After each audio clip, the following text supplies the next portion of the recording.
제가 오늘 설교 제목이 말씀을 먹으라인데, 사실 저는 말씀은 읽는 것이 아니라 먹는 것이다 이렇게 했다가 너무 제목이 센 것 같아서 그냥 좀 부드럽게 바꿨습니다만은, 오늘 제 말씀을 먹으라 이런 제목으로 한번 하나님 은혜를 나누고자 합니다. 우리가 다 아는 만고불변의 진리가 있다면, 또 알 뿐만 아니고 매일같이 모두가 실천하는 진리가 있다면 그게 뭘까? 그 중에 하나는 먹어야 산다, 정말 먹어야 산다 하는 이 진리는 다 알 뿐만 아니고 오늘도 여러분 다 실천하고 아침에 잘 들고 오셨지요. 이 먹는다는 것이 정말 중요한데, 특별히 한국 언어 속에는 이 먹는다에 적용하는 내용이 굉장히 많다. 그래서 이어령 교수께서 한국 문화를 이야기하면서 한국 사람은 먹는다는 것에 밥만 쓰지 않고 밥도 먹고 욕도 먹고 꼴도 먹고 마음도 먹고 그런다, 그런 표현이 있습니다. 여러분, 우리가 땅을 딛고 살아가는 인간인 이상 땅에 속한 것을 매일같이 먹어야만 살 수 있습니다. 그것도 골고루 꼭꼭 씹어서 음식이 양분이 되도록 해야 되는데, 한 해가 시작되면 늘 우리가 서로에게 하는 축복의 말씀, 잘 드시고 건강하십시오, 그 말이 서로에게 하는 축복 아닙니까? 근데 우리가 이렇게 음식을 먹어야만 살지만 음식만 먹는다고 사는 것은 아닙니다. 우리가 음식을 먹고 배가 불러도 또 여전히 배고픈 부분이 있습니다.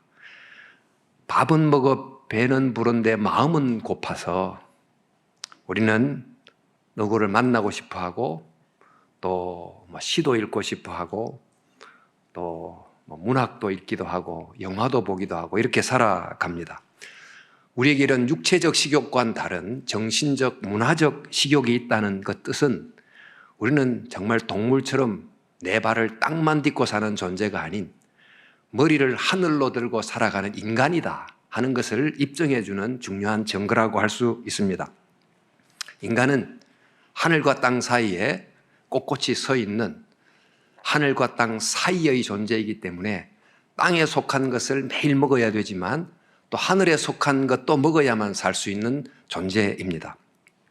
그래서 우리가 이렇게 늘 맛있는 것, 건강한 것 먹고 살지만 이 먹는 밥과 다른 종류의 식욕을 우리가 늘 가지고 살아가죠. 이 식욕을 정신적 어떤 생산물을 가지고 또 문화적 생산물을 섭취함으로 이런 식욕을 채워갑니다만, 그래서 말씀드린 것처럼 음악도 듣고 철학도 하고 영화도 보고 이렇게 합니다. 그러나 이런 문화적 산물만으로는 우리 속에 있는 깊은 이 식욕과 허기를 충분히 채워줄 수는 없습니다. 그래서 이보다 더 깊은 어떤 갈증을 채우기 위해서 어떤 사람은 종교에 귀의하고, 때로는 명상 같은 수행을 통해서 자기 안에서 어떤 나를 채우는 양식을 찾으려고 하고, 자기 안에서 나의 어두움을 비추는 빛을 찾아내려고 하는 사람도 있습니다. 하지만 그럼에도 불구하고 정말 우리를 하나님과 연결시켜주는 온전한 채움으로 이끌지는 못합니다. 우리가 잘 아는 그 예수님의 사마리아 여인을 만났던 이야기, 사마리아 여인이 육체적 갈증을 채우기 위해서 우물가로 가서 우물물을 마십니다. 그러나 그 우물물로 채워지지 않는 종류의 갈증 때문에 사람도 만나고 이 사람 저 사람 만나고, 또 그것도 안 돼서 어떤 사마리아 산당에 가서 예배를 드리는 이런 삶을 살아갑니다. 이런 사마리아 여인을 향해서 예수님께서 이런 말씀을 하시죠. 예수께서 대답하여 이르시되 이 물을 마시는 자마다 다시 목마르려니와 내가 주는 물을 마시는 자는 영원히 목마르지 아니하리니 내가 주는 물은 그 속에서 영생하도록 솟아나는 샘물이 되리라. 이 사람들이 육체적 갈증을 해소하는 물, 또 정신적 갈증을 채워주는 문화적 대체물 등등이 있어서 그것을 마시기는 하지만, 그러나 정말 영원히 목마르지 않은, 즉 우리를 하나님과 연결시켜주는 어떤 종류의 어떤 음식이 없으면, 물이 없으면 안 된다, 이런 말씀 아니겠습니까? 그런 이유는 아마도 우리가 이제 아는 이 문화적 내용, 또 종교 내용은 다양하지만 결국 인간이 신을 찾아가는 이야기라고 말할 수 있습니다.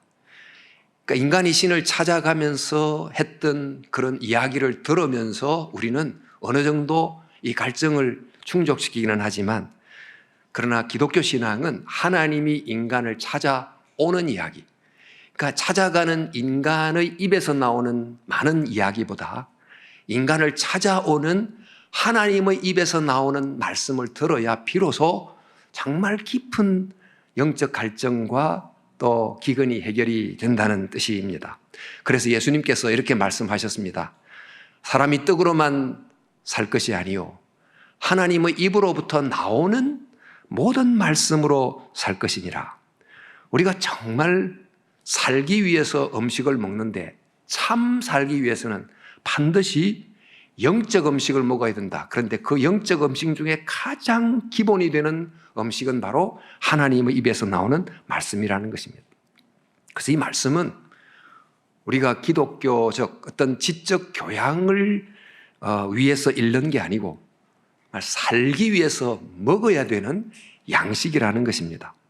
매일 살기 위해서 밥을 먹듯이 참 살기 위해서 반드시 먹어야 될 생명의 양식이 하나님 말씀이라는 것입니다.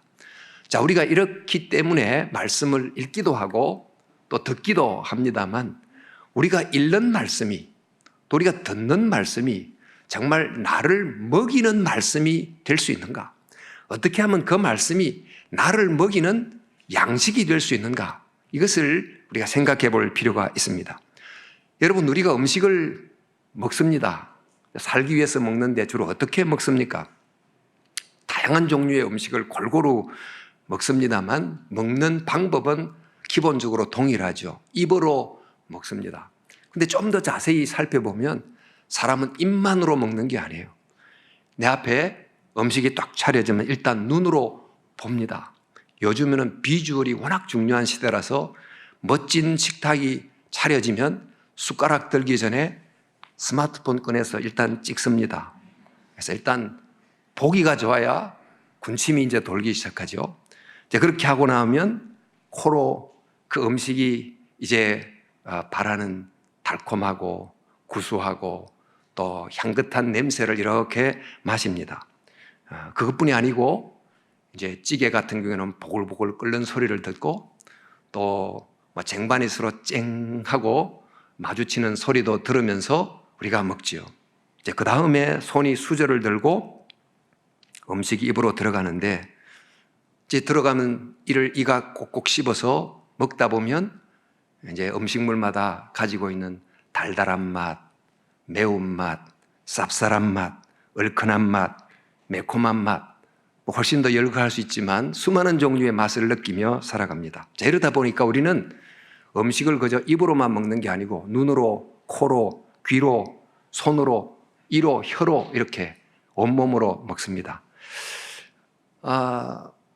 너무 유치원 학생들에게 하는 이야기 같은 이야기이지만 사실 이 진리는 죽을 때까지 실천해야 되는 너무 중요한 진리 아닙니까? 근데 음식을 그냥 꿀꺽 삼키면 내 양분이 되지 않으나 이런 과정을 통해서 단계적으로 천천히 씹어 먹을 때 비로소 내가 먹는 음식이 나를 살리는 양분이 되는 것입니다. 하나님의 말씀이라는 영적 양식도 이와 똑같습니다.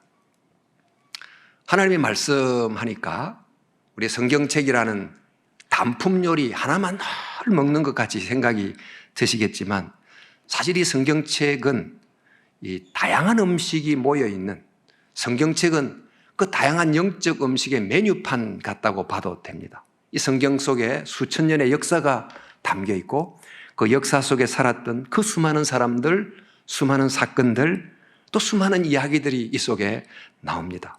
그런데 이 내용은 그때를 살았던 그 당시 사람들만의 이야기가 아니고 그 이야기 속에 있는 사람들을 만나시고 그 사건 속에 개입하시고 또 그 인물과 함께 보이지 않는 등장인물로 활동했던 또 한 분의 이야기가 모든 이야기 속에 스며들어 있어요. 그분이 바로 하나님이시죠. 그래서 이 하나님 말씀 속에는 그 하나님의 다양한 말씀이 담겨 있습니다. 근데 그 말씀도 우리가 요리하기에 따라 한식 방법으로 똑같은 재료를 일식으로 중국식으로 요리하면 맛이 달라지듯이 이 성경의 내용이 어떤 내용은 율법 형태로, 어떤 내용은 시의 형태로, 역사의 형태로, 또 산문의 형태로, 드라마의 형태로, 편지의 형태로 다양하게 정말 요리되어 우리 앞에 펼쳐지게 됩니다. 자, 이런 말씀을 우리가 읽습니다. 근데 읽을 때 주로 눈으로 쓱 읽고 성경을 읽었다 이렇게 생각합니다. 그런데 그렇게 말씀을 읽기는 읽었는데 남는 것이 별로 없어요. 즉 눈으로 읽은 성경이 내 안으로 들어온 음식이 되지 못하는 경우가 매우 많다는 것입니다. 그러니까 말씀은 천천히 꼭꼭 씹은 음식이 소화되는 것처럼 이 말씀이 내게 음식이 되려고 하면 어떤 과정을 통해서 읽어야 돼요. 그냥 쑥 읽는다고 잘 되지 않습니다. 우리 시편 1편에 보면 복 있는 사람은 주야로 말씀을 묵상하는 자로다 이렇게 되어 있는데 이 묵상이라는 단어를 조용히 곰곰이 생각하다 그런 느낌으로 그런 의미로 우리가 압니다. 그런데 이 원어는 히브리 말로 하가란 말인데 이 말은 중얼거리다는 뜻이에요. 하나님의 말씀을 중얼중얼 읊조리다 그런 뜻입니다. 그래서 시편 다른 구절은 이것을 읊조리다 이렇게 번역을 했는데 우리 71편에 보니까 나의 혀도 종일토록 주의 의를 작은 소리로 읊조리오니 이렇게 돼 있고 119편은 내가 주의 법을 어찌 그리 사랑하는지요 내가 그것을 종일 작은 소리로 읊조리나이다. 그러니까 하나님의 말씀을 그냥 눈으로 읽는 게 아니고 눈으로 보고 입으로 읽고 내가 읽은 말씀을 귀로 듣습니다. 그런데 읽게 되면 약간 몸이 이렇게 앞뒤로 움직이게 돼 있죠. 이러다 보니까 정말 말씀은 어떻게 읽는가? 온몸으로 읽는다. 이렇게 할 수 있습니다. 그러니까 말씀을 읽으면서 이렇게 읽으면 그 말씀이 내 안으로 더 깊이 들어옵니다. 반드시 이렇게 읽으면 눈으로 쑥 읽으면 뭘 읽었는지도 모르고 지나가지만 이렇게 또박또박 소리를 내서 내가 읽으면 한 장을 읽으면 거의 대부분 밑줄 치고 싶은 구절이 꼭 나와요. 그리고 내 마음에 느낌표를 찍는 구절이 반드시 나옵니다. 동양의 명상은 주로 가부좌를 들거나 또 무릎을 꿇고 앉아서 조용히 주로 침묵합니다. 이렇게 침묵하는 목적은 내 안에 있는 숨겨진 신성을 찾아내거나 또 내 안에 있는 어떤 어두움을 밝히는 빛을 찾아내기 위해서 그러는 것입니다. 그래서 그 양식으로 또 그 빛으로 음식을 삼고자 하는 것인데 기독교 신앙은 내 안에 있는 지혜를 끄집어내는 게 아니고 내 안에 있는 신성을 발견해내는 게 아니고 내 안으로 말씀을 넣는 거예요. 내 안으로 빛을 비추는 것입니다. 내 안에 있는 영적 허기를 채우기 위한 하늘 양식인 말씀을 내 안으로 정기적으로 넣는 것이고 내 안에 있는 영적 어두움을 밝히기 위하여 정기적으로 말씀이라는 빛을 내 안으로 비추어 넣는 거예요. 문제는 어떻게 하면 그 말씀이 제대로 내 안에 들어오는가?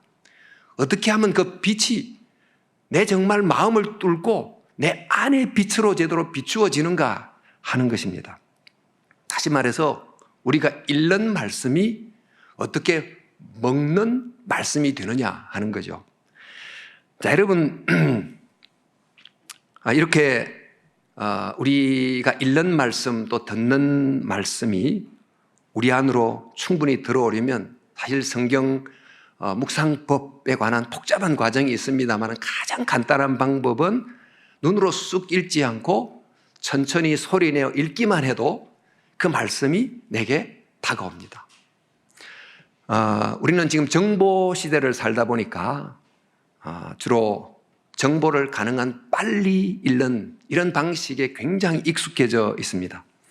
이런 눈으로 읽는 묵독, 빨리 읽는 속독 이런 것은 우리 같은 이 빠른 시대에 정보를 최대한 빨리 이렇게 찾아내기 위해서 필요한 읽기법입니다만, 이런 정보적 읽기는 주로 말을 타고 막 빨리 달리면서 필요한 내용을 찾아내는 이런 방식의 독서법인데, 하나님의 말씀은 그렇게 읽어서는 안 되고 하나님의 말씀은 천천히 걷는 낙타처럼 읽는 거예요. 그래서 우리는 정보를 획득하기 위한 정보적 읽기가 아닌 그 말씀을 내 안에 깊이 넣기 위한 묵상적 읽기, 이런 방식으로 읽어야 되는데, 이것은 마치 우리에게 준 음식을 그냥 꿀꺽 삼키지 않고 우리 앞서 말씀드린 과정을 따라서 눈으로 보고 또 준비하고 또 천천히 이렇게 씹어서 이렇게 삼키면 비로소 내게 양분이 되는 음식이 되는 것입니다. 그래서 우리가 공동체 성경 읽기도 합니다만, 부엌 일 하면서 딴 일 하면서 듣고 나서는 오늘 들었다, 남는 게 없어요. 집중하면서 들어야 되고, 또 이왕이면 그 본문을 성경책으로 읽으면서 내 소리를 내가 들으면 훨씬 더 남는 것이 있게 됩니다. 이제 그런 방식으로 여러분이 성경을 읽으면 그 성경의 읽은 내용이 먹는 말씀이 된다는 것을 경험하게 되실 거예요. 자, 우리가 성경을 읽습니다. 근데 성경을 내가 책상 앞에 앉아서 혼자 읽는데, 그러면 내가 혼자 성경을 읽는 것 같지만 성경을 펼쳐서 혼자 앉는 그 자리에 반드시 함께 앉으시는 분이 계세요. 그분은 성경을 지으신 원저자이신 성령님께서 성경을 읽는 사람 곁에 항상 함께 하십니다. 우리가 음식을 꼭꼭 씹으면 저절로 입에서 타액이 나와서 소화를 돕는 것처럼, 또 위로 들어가면 위산이 소화를 돕는 것처럼, 이 성경을 읽으면 성경을 깨닫도록 도우시는 성령님의 역사가 반드시 작용한다는 것입니다. 그런데 성령님은 성경을 읽는 우리를 어떻게 도우실까요? 어떤 방식으로 이 말씀이 소화가 돼서 내 것이 되게 할까요? 바로 그 중요한 방식은, 성령님은 이 성경 말씀을 내게 주는 말씀으로 들리게 해요. 여러분 보세요. 성경이 신약과 구약으로 돼 있어요. 구약은 과거 이스라엘 백성들에게 주로 준 말씀이에요. 근데 신약은 과거 교회 시대 때 하나님의 사람들에게 주신 말씀이죠. 바로 그 시대의 그들에게 주신 말씀을 우리가 읽습니다. 근데 그들에게 준 그 과거의 말씀을 현재 읽는 나에게 그 과거의 말씀이 현재의 말씀이 되게 하고, 그들에게 줬던 말씀이 오늘 내게 주는 말씀이 되게 하는 것입니다. 우리가 아브라함에게 줬던 말씀을 읽습니다. 다윗에게 주고 바울에게 줬던, 또 교회에 줬던 그 말씀을 읽으면서 바로 그 말씀이 내게 의미 있게 주어지는 말씀이 되도록 성령님께서 역사해 주십니다. 이렇게 할 때 비로소 그 말씀은 나를 먹이는 음식이 되는 거예요. 나를 살리는 양식이 되는 것입니다. 여러분, 어떤 물체가 있을 때 아무리 이게 존재해도 글이 있어도 읽을 수 있도록 빛이 비추지 않으면 글을 읽을 수가 없고, 말씀드린 것처럼 우리가 음식을 먹어도 음식을 소화하는 효소가 없으면 어떤 동물은 이걸 먹어도 소화하는데 어떤 동물은 먹지 못하는 것처럼, 똑같은 음식물도 효소가 있느냐 없느냐에 따라 소화가 되고 안 되는데, 성령님은 바로 이 말씀을 읽을 때 그 말씀을 보게 해주는 빛이 돼서 비추어 주시고, 또 그 말씀을 소화할 수 있는 영적 효소 작용을 해서 그것이 우리를 먹는 살리는 양분이 되게 하시는 것입니다. 이처럼 성경과 성령, 뗄 수 없는 관계예요. 성령과 성경은 반드시 같이 가게 돼 있는데, 성령이 없는 성경 읽기, 그것도 잘못이고, 또 성경이 없는 성령의 역사, 이것도 잘못입니다. 그래서 말씀이 결여된 열광적 감정주의, 이건 기독교적이지 않습니다. 그런가 하면 성령이 빠져버린 메마른 지성주의, 이것도 기독교적이지 않습니다.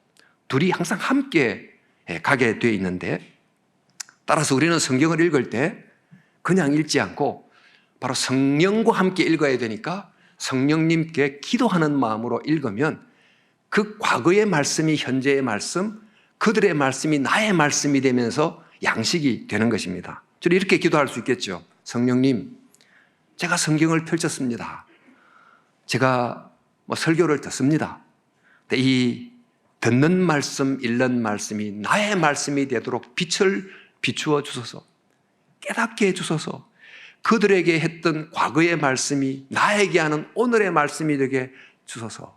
이렇게 기도하고 이런 기도의 마음으로 하나님 말씀을 읽다 보면 반드시 그 말씀이 어떤 때 상황에 따라서 필요한 말씀으로 다가와요. 어떨 때는 위로의 말씀으로, 어떨 때는 책망의 말씀으로, 어떨 때는 격려와 소망의 말씀으로 나를 찾아오는 거죠. 하나님 말씀은 변하지 않는 불변의 말씀입니다만 그 불변의 말씀을 읽는 사람들은 시대에 따라서 상황에 따라서 전부 다 다릅니다.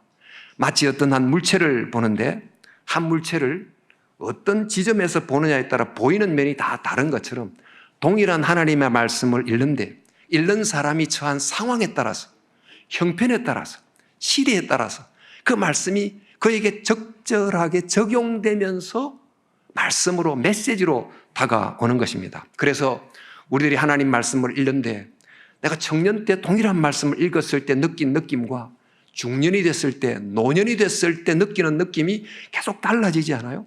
동일한 말씀인데 그 말씀을 읽는 사람에게 적절히 적용된 말씀이 되므로 그 말씀이 나에게 오늘을 위한 양식이 되는 것입니다. 자, 이렇게 정말 말씀은 늘 지금의 나의 상황과 연결되므로 이 지금 상황을 살아가는 나를 살리는 생명의 양식으로 다가오는 것입니다. 이렇게 이 말씀을 들어야 오늘을 살 수 있고 또 이 말씀을 들은 사람이 오늘 나를 고치면 바로 그 사람이 말씀 앞에 자기를 맡기고 고치는 사람, 즉 온유한 사람이에요. 그 온유한 사람이 땅을 기업으로 받아요. 그 사람이 자기를 바꿈으로 주위를 바꾸고 세상을 바꾸는 사람이 되는 것입니다. 자, 여러분, 이렇게 우리는 말씀을 읽습니다. 말씀을 천천히 나의 편에서 꼼꼼히 말씀을 읽습니다. 그러면 하나님 편에서 성령께서 그 말씀이 이해되도록 나의 말씀이 되도록 역사해 주시는 것입니다. 자, 이렇게 하면 정말 반드시 나에게 은혜가 되는 구절이 꼭 생기게 되어 있는데 이 구절을 여러분 그냥 놓치지 마시고 반드시 기록해 보세요. 기록하면 그 입으로 들어간 음식이 양분이 되고 힘이 되는 것처럼 그 기록된 말씀은 나에게 들어와서 나의 영혼을 살린 그런 은혜의 말씀이 되는 것입니다. 근데 이렇게 이제 제가 말씀을 드리면 어떤 분은 사실 성경을 읽어도 잘 이해가 안 됩니다. 이런 분들이 주로 계시죠. 이번에 성경 백문백답 이런 보조 영상을 좀 통해서 여러분의 그 읽기를 좀 도와드리고 있긴 합니다만 저는 사실 좀 번역본을 좀 바꾸어 보라고 좀 권하고 싶어요. 주로 이제 개역 개정이라는 것을 주 텍스트로 삼고 읽고 있지만 워낙 오래된 번역이라서 참 정말 청년들에게는 약간 제2외국어 같은 느낌처럼 들릴 정도로 굉장히 어려운 내용이에요. 요즘 좋은 번역이 굉장히 많습니다만은 그중에 이제 새 번역도 괜찮은데 현대어 번역 성경이 있어요. 제가 참 추천해드리고 싶고 아마 다음 주는 교회 서점에도 좀 갖다 놓고 싶은데 이제 번역본을 바꿔 읽다 보면 훨씬 더 쉽게 이해가 됩니다. 어쨌든 이렇게 마음을 담아서 천천히 읽다 보면 반드시 은혜가 되는 구절이 있고 밑줄 치고 싶은 구절이 있습니다만 그 구절을 그냥 놓치지 말고 반드시 하나씩 둘씩 기록해 보세요. 그런데 그 구절만 기록할 뿐만 아니고 구절에다가 조금 더 기록하면 훨씬 더 나에게 양분이 되는 음식이 됩니다. 이제 내가 성경을 읽었습니다. 그러니까 밑줄 친 구절이 생겼습니다. 무엇이 은혜가 됐다. 무엇을 찾았어요. 그럼 그 구절이 왜 나에게 은혜가 됐는가? Why? 이를 묻고 한번 써보세요. 쓴 다음에 그럼 어떻게 해야 되지? How를 좀 몇 줄만 쓰면 그 말씀은 그냥 말씀이 아니에요. 오늘 나에게 준, 나를 살게 하는 양식이 되는 거예요. 이렇게 성경을 읽어야 성경 읽기가 성경 먹기가 되는 거예요. 여러분, 지난주 공동체 성경 읽기의 본문이 창세기였고, 그 창세기 본문 속에 야곱 이야기, 라반 이야기, 요셉 이야기가 나오지 않았습니까? 야곱이 라반을 피해가지고 야반도주를 했는데, 이 라반이 어저께 눈치를 채고 야곱을 막 따라잡았어요. 라반의 성격을 보건대 하나님이 그 전날 꿈에 나타나서 라반에게 야곱을 해치지 말라, 이 말씀을 라반이 꿈을 꾸지 않았다면 아마 야곱이 고향으로 못 돌아갔을 겁니다. 근데 하나님이 야곱이 생각하지 못했던 방식으로 라반의 꿈에 나타나서 라반을 향하여 말했기 때문에 야곱이 무사히 고향으로 돌아갈 수 있었습니다. 자, 이 본문을 읽고 내게 어떤 느낌이 와서 밑줄을 칩니다. 그리고는 옆에 쓰지요. 하나님은 야곱이 생각하지도 못했던 방식으로 일하셨다. 하나님은 서프라이즈의 하나님이다. 나에게도 내가 알지 못하는 방식으로 하나님이 일해 주시면 좋겠다. 하나님, 저에게도 서프라이즈의 하나님이 되시옵소서. 이렇게 썼다고 하시면 그 말씀은 그냥 읽어 지나가는 말씀이 아니고 오늘 내가 먹는 영적 음식이 되는 거예요. 또 우리 창세기 41장 51절에 보면 요셉이 고생을 하다가 이제 마침내 애굽의 총리가 돼서 결혼해서 아이를 낳는데 그 아이의 맏아들 이름을 므낫세라고 붙였어요. 그 므낫세라는 이름이 잊어버리다, 그런 뜻이거든요. 과거의 고통을 정말 잊어버리게 됐다. 그래서 아들에게 이름을 그렇게 붙였는데, 이 구절을 이제 보면서도 밑줄을 쭉 치고는 하나님, 요셉에게도 잊고 싶은 과거가 있었던 것처럼 저에게도 잊어버리고 싶은 과거가 있습니다. 그 과거의 아픔을 잊어버릴 수 있도록 저의 미래를 새롭게 해 주시옵소서. 과거를 재창조하는 미래를 내게도 주소서. 이렇게 이제 한 줄을 더 메모를 쓰면 이 말씀은 그냥 말씀인데 내게 매우 의미 있는 말씀이 되고 오늘 나를 먹이는 음식이 되는 것입니다. 여러분, 이 한 해를 보내면서 여러분의 목표가 있을 겁니다.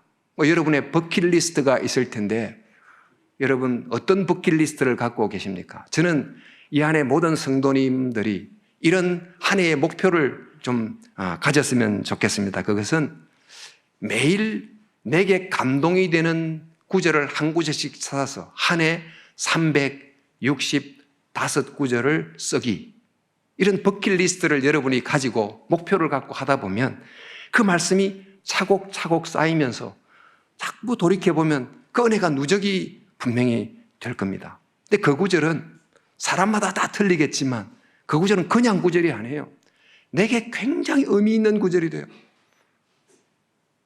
우리가 한국만 해도 가보고 싶은 곳이 굉장히 많습니다만, 그래서 사진첩에도 나오고, 그러나 사실 그런 장소보다 내가 직접 가가지고 셀카로 내가 한번 찍어서 내가 나온 장면이 의미 있는 장면인 것처럼 성경에 하나님 말씀이 너무 많지만 그 읽다가 하나님을 만났던 그 어떤 말씀의 자리, 바로 그 자리에서 하나님과 함께 찰칵 셀카를 찍은 365컷을 한번 여러분이 만들어낸다면 그 얼마나 멋있고 아름다운 일이 되겠습니까?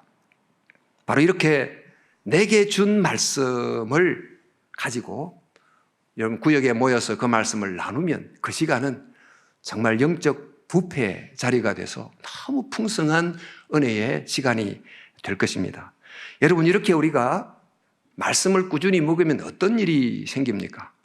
여러분, 한 해 정말 좋은 음식을 꾸준히 꼭꼭 씹어서 제대로 드시면 반드시 변화가 일어나게 됩니다. 그러면 다른 사람이 먼저 알아봅니다. 아이고, 선생님, 얼굴이 요즘 참 좋으시네요. 얼굴이 환하십니다. 남이 벌써 알아봅니다. 우리가 하나님의 말씀을 하루에 적어도 한 말씀이라도 내게 주는 음식으로 꾸준히 먹게 되면 주위가 먼저 알아봅니다. 하고 저분이 요즘 바뀌었어. 이전과는 달라. 정말 영혼의 얼굴에 화색이 도는 것 같아. 이렇게 하는 변화가 일어나게 되는 거죠. 사실 우리가 오랫동안 믿었다고 하지만 우리의 영혼의 얼굴에 전혀 화색이 돌지 않고 전혀 변화를 느끼지 못했다. 그러면 우리는 하나님의 말씀을 음식으로 먹지 못한 시간을 너무나 오래 보내게 된 것입니다. 가장 중요한 것에 꾸준히 시간을 투자하는 사람과 그렇지 않는 사람은 시간이 지날수록 반드시 다르다. 우리에게 정말 중요한 나의 영적 성장을 위해서 꾸준히 시간을 30분씩 투자하는 사람과 그렇지 않는 사람은 한 달 지나고 1년 지나고 5년 지나면 반드시 차이가 있게 되어 있습니다. 나의 변화가 그 속에서 일어납니다. 변화는 어디서 시작합니까? 나에게서 시작하는데 그 변화는 내가 하나님의 말씀을 먹는 영적 식탁의 자리에서부터 변화가 일어나고 그 변화는 자연스럽게 주위로 확산이 되는 것입니다. 교회 공동체는 한마디로 말씀을 먹는 공동체입니다. 말씀을 내 안으로, 우리 안으로 깊이 들어오게 함으로 그 말씀이 우리 밖으로 자연스럽게 표현되도록 하는 공동체, 이게 바로 교회 공동체예요. 교회가 어떤 도덕적 의무를 가지고 어떤 명분을 가지고 밖으로 좋은 일을 하는 것 같아도 우리 안으로 들어온 말씀이 자연스럽게 인격으로, 삶으로, 표정으로, 언어로 드러나지 않으면 별로 효과가 없습니다. 예수님께서는 자기 속에 말씀이 너무너무 충만해가지고 그냥 걸어다니는 자체가 움직이는 말씀이 됐던 것처럼 빛을 품어야 빛을 발하는 것처럼 매일 우리 교회 공동체가 하나님의 말씀을 읽는 말씀이 먹는 말씀이 되고 듣는 말씀이 먹는 말씀이 돼서 정말 영의 양식을 제대로 잘 먹어서 우리 안에 참된 변화가 일어나는 은혜가 있기를 진심으로 바랍니다. 우리가 매일 꾸준히 해왔던 가장 중요한 일, 밥 잘 드시는 것, 꼭꼭 씹어서 건강하게 사시는 겁니다. 그와 함께 영의 음식을 꾸준히 드는 것입니다. 성도 여러분, 매일 하나님의 말씀이라는 양식을 먹기 위해서 입을 크게 여시고 하나님의 말씀이라는 빛을 받아들이기 위하여 마음의 창문을 매일 활짝 여시고 또 나를 찾아오시는 노크하시는 말씀 자체이신 그분에게 문을 열어드리기는 저와 여러분이 되시면 정말 이 말씀은 나를 살리고 나를 변화시키시고 나를 성숙시키는 놀라운 은혜를 이 안에 우리에게 풍성히 주게 될 줄로 믿습니다.